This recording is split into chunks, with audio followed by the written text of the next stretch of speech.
new report shows Canada's highest paid CEOs were paid more than ever in 2022. The CEOs, most of them men, were paid an average of $14.9 million. That's an increase from $14.3 million in 2021.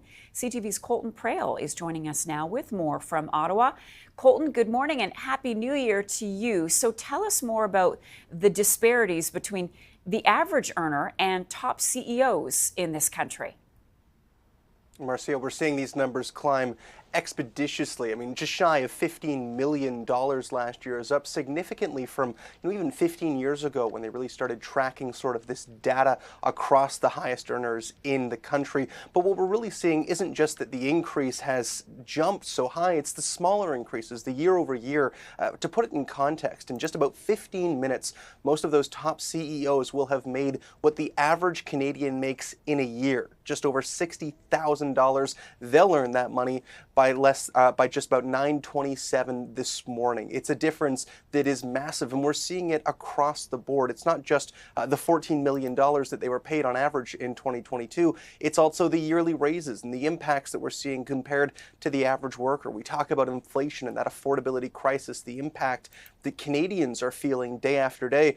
Well, that data is portrayed in these numbers as well. We're seeing Canadians seeing a yearly raise on average of about 3%, $1,800 year over year from 2021 to 2022. Well, for CEOs, it was 4.4%, and that equates to more than $623,000 in an annual raise. I mean, it's a different ball game entirely compared to what the average worker is dealing with. In fact, it's 246 times greater than what the average worker is dealing with. That's a number that's also up compared to last year. And if you look back to 2008 when they started tracking it, that number was close to about 150 times. So not only are we seeing the wage and the salaries of these top CEOs in the country increase significantly, we're seeing it increase at a rate that's much, much faster than what it used to be. And it's not the same case for the average worker. They're not seeing their wages keep up with inflation. They're certainly not seeing them jump or double in a 15-year time span. Right. Colton, does the report name names? Do we know who the top earners are in this country?